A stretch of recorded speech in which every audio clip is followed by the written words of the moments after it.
a time spiral. Sure. And then things get going. You're right back where you started. I guess one thing that's also pretty nice about this particular build of High Tide, there are 4 copies of Sensei's Divine Top, which is great against discard. Correct. So you have to like that as well.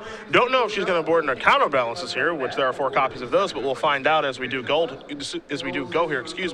David Goldfarb is the opponent. He's going to start by sacrificing a Bloodstained Mire. Going to go get a land, and we'll see what he has to play on turn 1. Mm-hmm.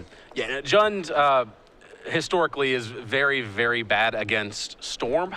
Yes. Now this High Tide is kind of technically a Storm deck, but it's not really. Yeah, it's really more of a mana engine deck. It's not just trying to turn 1 you, turn 2 you, the way that the Ad Nauseam Tendrils decks are. Sure. So that extra turn or two's worth of wiggle room there, that can make the difference in the matchup for sure. This hand is mighty interesting. 3 Force of Will, a Time Spiral, and a Cunning Wish. Also, letting Thoughtseize simply resolve. True. Was a little surprising to me as well. Yeah, that is odd. The forces are nice, but you're still 2 for 1ing yourself against a Hymn to Turok Liliana of the Veil deck, which is a little awkward. It's possible that the Feline is thinking that, like, well, if I keep these forces to actually stop David from applying real pressure, on David's turn 2, you have to suspect he's going to attempt a Tarmogoyf, a Dark Confidant, something along those lines. If she can actually Force of Will the creatures, then sure, shred my hand, whatever. We'll play off the top. As long as we're both doing it, I feel like the deck that, again, can miracle a Time Spiral has got to be a favorite. I can get behind that. See, plus Mire number 2 is going to get sacrificed. Goldfarb is going to go down to 16. He knows exactly what he's up against now, if he didn't know when he sat down at the table. And there is Tarmogoyf, and we may see Force of Will on that. We'll find out if Longmore wants to counter this or not. Well, she's not sure, apparently. I kind of feel like if you're going to let the Thoughtseize resolve, you have to kind of be committed to this plan, but maybe not. She certainly has played this deck more than I have, so. That's for sure, and has won an open with this deck. Yes. It's time to go Merchant Scrolling here. I imagine this will be for High Tide because the mystery card is Time Spiral. Yes. And then there's 3 copies of Force of Will, so there is a High Tide. Yep. 1 land off the top would actually allow her to cast High Tide and then cast Time Spiral and go nuts. Yeah, I was curious if she draws a land, that's land number 4, you cast High Tide, you cast Spiral, you've got 4 lands that you get to untap, though in theory you have access to 8 blue. Do you just want to go for it right away, or you're not underneath that much pressure? Yeah, I mean, with your Force of Wills, you can afford to wait a turn maybe. It really depends on what David does this turn. If he demands a Force of Will here, then sitting with just the 1 force left and 2 blue cards, but blue cards you need to cast, I think you just go for it. Okay. If he doesn't, say maybe he just plays another Tarmogoyf. She can let that resolve, sit on Force of Will for like the turn that she would need, and then see another draw step, potentially develop her hand a little bit more. That's all assuming she draws the land. Of course. Well, if 1 Tarmogoyf is going to resolve, the second one will as well. So second Tarmogoyf is going to come in. Longmore is going to draw a card. Oh, there's the land. Okay. So this is going to answer the question, I think, pretty quickly here. Yep. Is it going to be time to go for it or not? Lightning Bolt's going to add to the graveyard here. There's already an instant in there, so Longmore's going to go down to 14. Yeah, doesn't change the clock significantly. So really, Feline is just taking 1 extra look for either a 5th land before she starts comboing off or another High Tide. Yep. I don't think she would actually cast anything else that she would draw. I would agree. Yeah, maybe other than maybe like a turnabout or something weird like that, just to add just something that generates mana, like Candelabra, for example. Yep. She either finds mana or just goes off with what she has, I think. I'll start by sacrificing both of these lands, so maybe looking for just 1 more action spell as well. We'll see.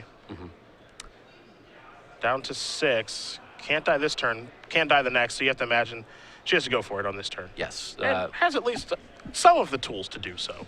Sure. I mean, you'll get to untap with access to at least 8 mana and 7 cards. I've gone off from shadier spots than that with various combo decks. So. Well, here's a High Tide, there's Time Spiral. So every island going to tap for blue. Goldfarb's going to take a look. I guess we can do the same. Yeah. There's a lot of text on that thing. Sure. Goldfarb taking a look. So I get 7 cards too, right? Not that those will help him, I don't think. Yes, you do get 7 cards, David. we promised that much. He only has the 1 red source that Deathheart Shaman just entered play, so it's not going to tap for red. So there's no possibility that he finds 2 lightning bolts. In fact, he is only playing 2 lightning bolts. That's interesting. That's surprising. Yeah. Wow. Well, he's made room for punishing fire, I think. Okay. So that's. Gotcha. I think that's the concession that got made there. So no possibility that he actually draws a lethal 7 here, at least that I can see.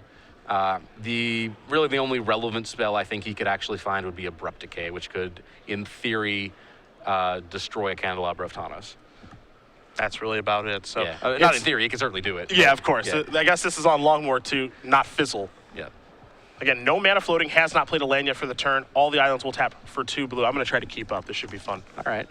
Sweet. So if you're trying, I don't have to. Is that what you're telling me? That's exactly it. Deal. A second high tide with 1 blue floating and now a preordain. Those islands are now going to tap for 3. What I won't keep up with is the spell count. No. But then again, Storm actually doesn't matter because she kills most people with Blue Sun Zenith. True. So. Yeah. She does have 1 brain freeze in the sideboard, Yep. but generally only keeps track of storm count, I think, when she needs to. Yep. Now, one thing you're also going to notice, because Feline has won an open with this deck before in Seattle 2 years ago, I remember Patrick and I actually called that one, is she plays High Tide very fast. Yes, she does. So High Tide a lot of the time can be a gigantic pain to have on camera because the going off process takes a while. Yeah. And it takes a long time to generate all of this mana and time spiraling and shuffling all this stuff. Not for her. Indeed. She's real good yes. at this. I've watched her play several matches, not just on camera, but in the off-camera features and such. The craziest part of this, actually, like it's impressive to watch on camera, but to actually hear it, like, the math of especially when she gets going with extra high tides, starts untapping things, tapping them, she'll just be like, 19 blue mana, play this, 15 blue mana, untap, tap this, 37 blue mana, and just lightning quick. She knows exactly how much mana is in her pool, and she is doing the math very, very quickly. Merchant scrolling now. You saw Candelabra untap a bunch of lands. All those islands right now are tapping for 4 blue. I believe that looks like a promotional meditate. Am I right about that? I don't know what a promotional meditate looks like, but it sounds right. Might have been a turnabout there. Here's a wish. Okay. I didn't know there was any other kind of turnabout. That's promo turnabout. Okay, Okay. fair enough. I see a lot of Magic cards because it's kind of Yeah. my job to know them Yes. and look at them. I've never seen that one before. Yeah, me either. I was like, okay, that's yeah. This is a Blue Sun Zenith for a whole bunch. So I don't have that exact number, No. but a whole bunch will suffice. 15 works. That was on you to keep track of, said. I'm trying. You I'm promised. trying to do 2 things at once. Okay. What's happening here is she's separating the piles of cards that matter and they don't, and they're face up because she knows that Goldfarb can't do anything. Yes. So, yeah, sure, you can look at these cards with me as well. I'm going to play Candelabra, I'm going to play Storm, I'm going to play another Top, I'll play another High Tide. My islands tap for more. You saw her put islands in one pile along with Force of Wills because those counter spells don't matter, and I suppose if they do, she can go reach into that pile and counter something. Yeah. But, sharing the information of here's exactly what I'm doing, making this a pretty easy process. Going to search for Blue Sun Zenith again with Merchant Scroll. Yeah. Again, one of the coolest things about watching her do this, she seems to spend most of her mental energy on just keeping track of the mana count, which what that means is the actual process of casting spells, the sequencing of what you need to do in what order in order to go off with a High Tide deck, which is not a simple process. Yep. But to her it is. It is almost just like rote memorization. Yeah. She just knows what to do. Just boom, does it. And so that turnabout actually went to go get that turnabout. The wish got turnabout. I can't even talk. The wish got turnabout. Turnabout untapped the Candelabras. Candelabras untapped the land. Generated mana. Blue Sun Zenith for 57. That's it. Yeah, sure. Just 57. Yeah. This is very, very easy It is. for her once she actually gets it going. She's so generous. She's like, hey, here. Hey, you know what? I gave you a fresh 7. You need more. What's really funny to me is when you watch High Tide play, when they're winning, they are like destroying their opponent like we just saw. And when Right. they're losing, she's just like, yep, ponder, shuffle. I'm not really doing anything. You win. And it's like, your deck's not good. But when they kill you, it's like, I can't do anything. Yeah. I'm just actually dead. And that's what happened there. So Feline Longmore does win game number 1 over David Goldfarb. He's going to go to the board. You've got that in front of you. What can he find? He has several spells, actually. Some of which are obvious include, some of which might do things.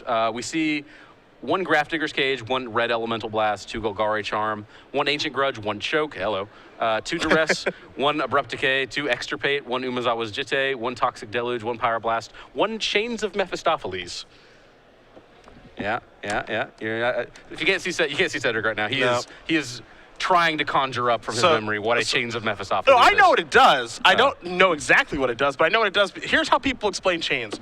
What is Chains Mephistopheles doing? They say just don't brainstorm or don't Jace brainstorm when it's in play. That's what people say. We have it on screen. That is, of course, the printed text, which may or may not be useless. Yeah, this will be really helpful. Essentially, what goes on when there's a Chains in play is if you draw any card other than your actual draw step, instead of drawing a card, you put a card back. Okay. So if you brainstorm, you put cards back, and then you put cards back. I'm just saying, look, this version First of all, I don't know what that's a picture of. Second of all, that's Mephistopheles. great. This is not- Thank you. I'm so glad you're here. Okay. So first of all, I don't know what that's a picture of. Second of all, Gotta bring a little culture to the stream. I'm just saying, like, we're making all of these new sets like Vintage Masters and, you know, Conspiracy. I'm just saying, can we get an updated version of the card? That's all I'm saying. We can use a reprint with the appropriate text so that it makes sense. Well, then we lose this beautiful Thing. Thing, yeah. That's true. That is true. We lose the old part of the game. yeah. I'm I just don't want saying, to lose that guy. I'm Look just at him. saying one set, just randomly throw it in there. The thing is, a thing like that. Again, I don't. A demon. How about this? I'll Mephis- compromise. We'll meet in the middle. We can keep the terrible artwork and just updated text. How about that? Yeah, okay, I'm okay with that. All right, perfect. All I'm saying is, I want this guy in front of me where I can see him. Sure. I'm not trying to tuck him away somewhere. That is perfectly fine. That one's on you. But that card is so ridiculously confusing. I wonder, I guess I don't wonder because I know which one gets more judge calls. I was going to say which one gets more judge calls, that or Humility, but it's Humility by infinite. because it sees way more play. I think. Yeah, Yes. and because it's like the most confusing card ever. Yeah. But I imagine that every time that card gets cast, like if someone casts that card against me, I'm calling the judge over immediately. Yeah. I don't know what this does.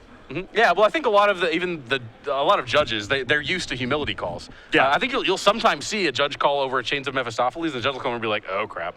Yeah. So I'm going to go straight to the head then. If I was the judge, okay, I'm going to make a ruling that you should certainly appeal. So here's what I think it is. Yeah. But don't listen to me. Let's take a spin. Again, just based on this awkward old wording anyway. But yeah, back to what's actually going to go on with the Jund sideboard. That chain certainly comes in Yes. against the deck with Ponder, Brainstorm, And Preordained. Time Spiral. Also true. Yeah. I think we clearly could go with Pyroblast, Red Elemental Blast, the Choke, of course. Yep. Choke not insane against High Tide awkwardly because they can untap their lands in many, many ways. Yeah, merely good. But very good still. The rest of these cards, they have fringe applications. There's an argument for Ancient Grudge. There's an argument for Extirpate. Yeah. If like, Extirpate's one of those cards that you kind of have to like put together kind of a janky combo to make it work. But if you can, turn one Thought Seize a High Tide. And take them with extra. If anyone would know how to win in that situation, it would be Longmore. Sure. Well, I can't imagine how you do it though. You do it with Brain Freeze. Okay. I think that's how you do it anyway. Okay. I don't want to make any promises here. Sure. But that's how you do it. In theory, you can also just let her start going off and then extirpate the first High Tide that she casts. I don't think she has too much trouble comboing off with just one High Tide. Yeah. She can do it. It's obviously harder, but it's certainly doable. Duress is going to be cast here by Goldfarb. You're going to see a Time Spiral, Sensei's Divining Top, a Counterbalance, a Brainstorm, a Merchant Scroll, an Island, and a Flooded Strand. The counterbalances are from the sideboard. This is a new strategy that Feline has been trying over the past couple of weeks. I believe this began in Somerset. We saw it last week in India, and now we see it again here. The sideboard is relatively the same. One thing I have noticed is that she has sideboarded this in every time we've had her on camera. Sideboarding against Sneak and Show, and Van Meter just cast a sneak attack, which could be countered and killed her. Sure. So it didn't help much there. I wonder how much it's going to help here. Yeah. Of course, this is an Abrupt Decay deck, and the Abrupt Decay deck, the card that famously deals with counterbalance. Yes. That's almost why it's there. Yeah. So, yeah, if she's bringing it in here, you kind of have to assume that she's actually just bringing it in the dark. Yep. Just that's her post-board plan. It's almost like a transitional sideboard. And that's feasible. Really, this may be a deck that post-board you actually have to slow down because your opponent is going to have interaction, whereas there's no guarantee they'll have interaction in game one, so you actually just want to be the most efficient beater or slayer of goldfish that you can be. Oh, fair. But post-board, you need to actually have kind of a more reactive plan.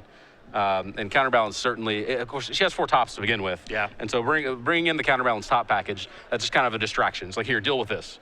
And then while they're dealing with that, you kill them. Sure. A Dark Confidant is going to show to the party here.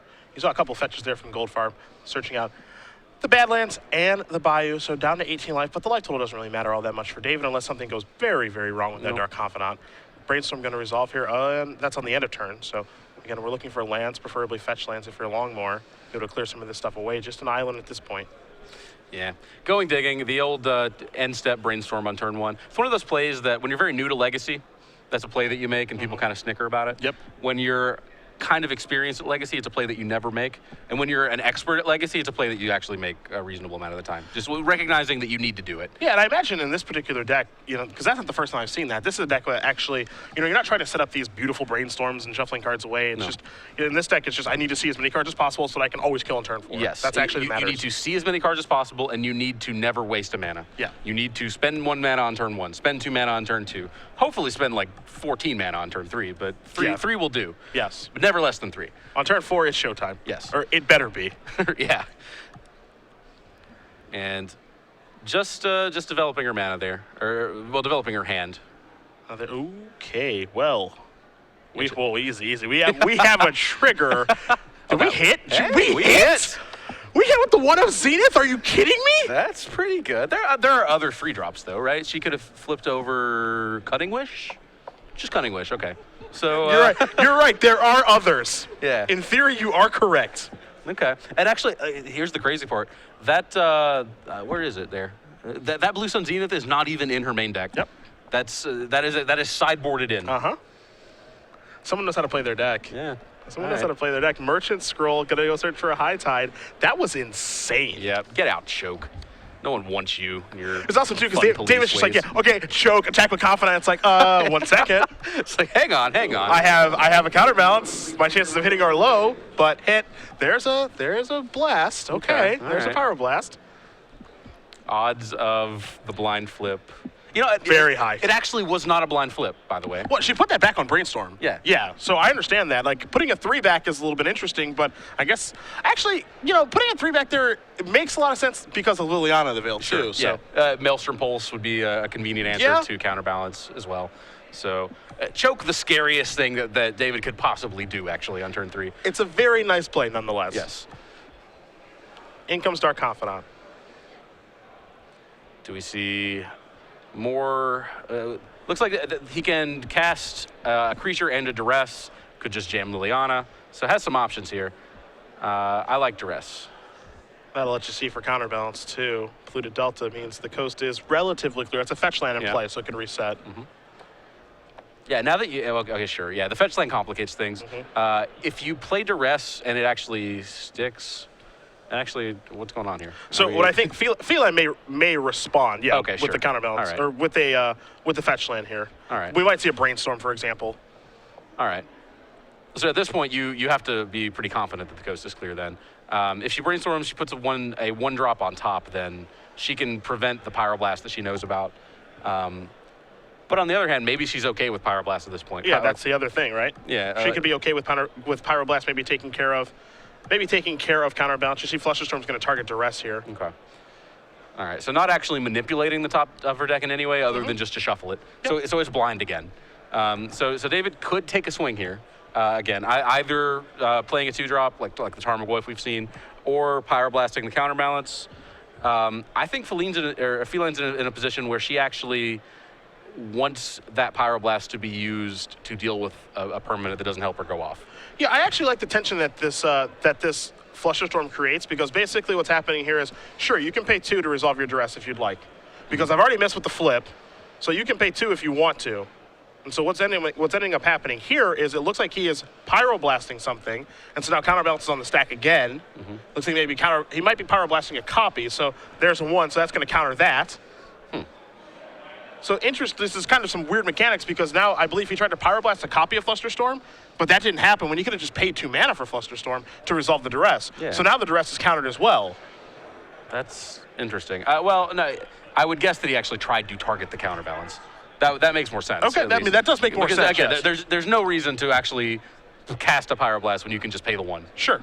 Other than just blatantly misunderstanding what Flusterstorm does, which I don't want to rule out. Let's be real. But, it can't be confusing. Yes. But no, I would guess that he took the opportunity to try and get counterbalance off the board and did not. Sensei Top comes into play for Longmore, has the soft lock of counterbalance plus top. Thoughtseize comes rolling off here for Goldfarb. He does need to draw a card for the turn still, I believe. I do not think that he did that, and now he will draw a card for the turn. Dark Confidant, such a powerful card that occasionally you just forget to take your draw step. That's just too good. Yeah, just too good. So we'll see how Goldfarb wants to continue here. Does have to kind of navigate through this top plus balance. This sideboard plan that Longmore is using looks to be relatively good effect so far. Yeah, it's doing work.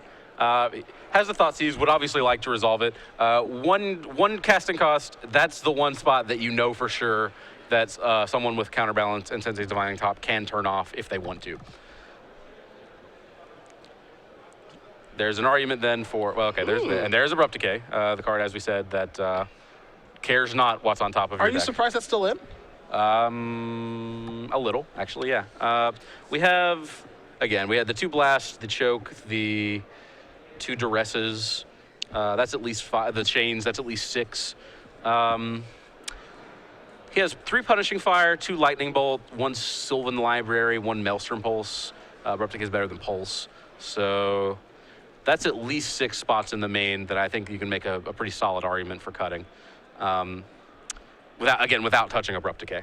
So I'm a little surprised. It's likely even he has 3 in the main. The 4th is in the board. Obviously, I don't think he brought in the 4th. I don't think so either. It's possible that it's a 1 of or a 2 of. He may have trimmed them. It's not dead, even if you don't know about the counterbalance plan. Yeah. Actually, just turning off Candelabra of Tanos. Sure. That's a card that if Feline cast it while she's in the process of going off, you still get a big activation out of it, and so Abrupt Decay is kind of mitigated there. But if it's in her opening hand, she wants to just play it on turn 1. Yeah. It's more exposed there to Abrupt Decay, but it's less exposed to things like him, Liliana, Thoughtseize. So the card's actually safer in play than in her hand. High Tide, Time Spiral, Blue Sun, Zenith are the cards that Goldfarb is choosing from for this Thoughtseize. You saw Longmore spin top before the Thoughtseize did resolve, so no idea what she's hiding among those 3 cards. We'll see if she wants to draw the card that is on top of her deck, or if she wants to sacrifice the fetch land, maybe get a clean look at some new cards here. You see Goldfarb having to make a decision. It's a tough one. It's okay, if I take High Tide, do you have another one? Because then you can go off, or, do I take the Time Spiral? We're going to respin now. Yeah, and I agree with the choice to take High Tide there. If you leave her with High Tide and Time Spiral, of course, she is going to cast those cards in that order and go nuts. Yep. But if you take away Time Spiral, she still can cast a huge Blue Sun Zenith. Yep. If she draws a High Tide and then something like Candelabra turnabout, she's looking at a Blue Sun Zenith for, what, 8, 9, something like that? Some very large number. Yeah. Replacement counterbalances come into play there for Longmore after spinning a top. So passing the turn back, leaving the fetch land available. Here is a Wasteland. This is intact from Dark Confidant. Longmore is going to go down to 11. And we'll see how Goldfarb wants to try to bob and weave around this soft lock that Longmore has put into place. 3 mana. This is a Liliana. That's a trigger. This is a spin. Not so many 3s as we've discussed, so not necessarily reliable that she can find a way to stop this with counterbalance. And her hand size is actually diminished to the point where a Liliana uptick is a pretty significant play here. And I do not suspect that she has found a 3-drop. I believe I agree. Gonna sacrifice right here. Let's take another look, though. That's gonna be an island, of course. No non-basics here in the High Tide deck. Wanna make sure your deck is fantastic against Wasteland. I like that David tapped his 3 dual lands and left Wasteland up. That's a little awkward against, of course, the deck that doesn't have any targets for Wasteland. Targets that produce mana, but sure. He could have actually, in a pinch, targeted the Flooded Strand and forced her to shuffle if she had found a card she actually wanted. Sure. Shuffle or lose her land. Yeah, absolutely. So it ends up looking a little weird here because she ends up shuffling anyway. But if she had flipped over a card that would have allowed her to go off, and he's seen her hand, he knows what does and doesn't allow her to go off at this stage. Not surprised to see the Zenith get discarded there at all. The question is this a High Tide? Because if it's a High Tide, I think we're going to see High Tide spiral across the fingers. Yeah. Well, I mean, of course, once that Zenith's in the graveyard, only High Tide can win her this game. Yep. That's the only way to get it back into a zone where she can cast it and actually win with it. Ponder's going to shuffle things away. It's going to be seems like a tough game right now. Yeah, it really does. Even if she just does find High Tide here, that doesn't help. Unfortunately, she has a little bit of protection against the Liliana just because she can draw a card with top at random and then discard that card. Okay, that's fair. Yeah. I mean, it's still a difficult situation, I think. If a him comes firing off or something like that, it's going to be still pretty hard to win. Luckily, she, as far as time is concerned on the life total, she's doing okay, sitting at 10 and going to be going to 8 this turn, but not doing great because now the tension from the life total and the Liliana is very realistic here. Yeah, that is true. And that Dark Confidant has been sitting in place since turn 2. David is up something like 6 cards at this point with it. That's a real advantage that is definitely going to add up. You know, every upkeep and every draw step that Feline gives David is another shot at Chains of Mephistopheles or at Red Elemental Blast or something equally annoying. An extirpate at this point would be game ending.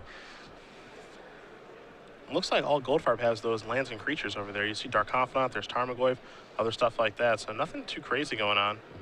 I said Extirpate would game ending. Actually, that counterbalance still sitting in play. Could counter it. Yeah, that's true. So doesn't have to worry about that one, but still plenty of ways that David could interact. Looks like David was a little slow to discard there, so it looks like that was corrected. Dark Confidant going to come into play as is Tarmogoyf. So I imagine that this Tarmogoyf is big enough along with the Dark Confidants that we're probably seeing a lethal attack next turn. This is a Cunning Wish.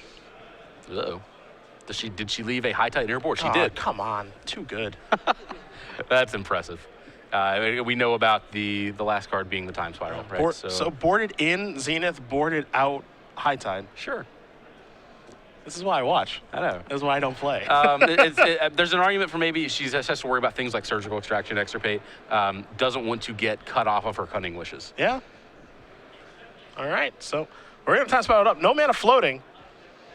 And unfortunately for David, he has no lands on tap, so no Extirpate. You know, something like Surgical Extraction, but that doesn't exist. Right. So Longmore has free reign to try to go off here.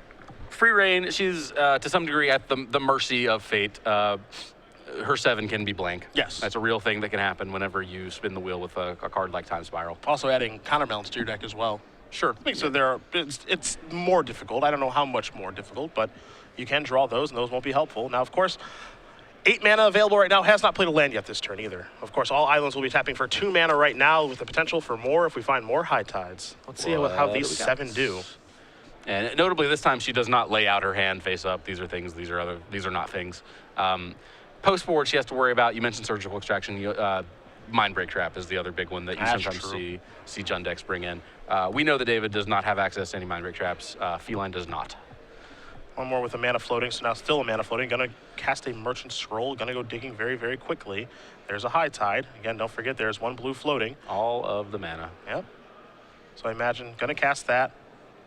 They're up to 3, so islands will be tapping for 3 blue. Yeah, I see a Candelabra there up at the front, so...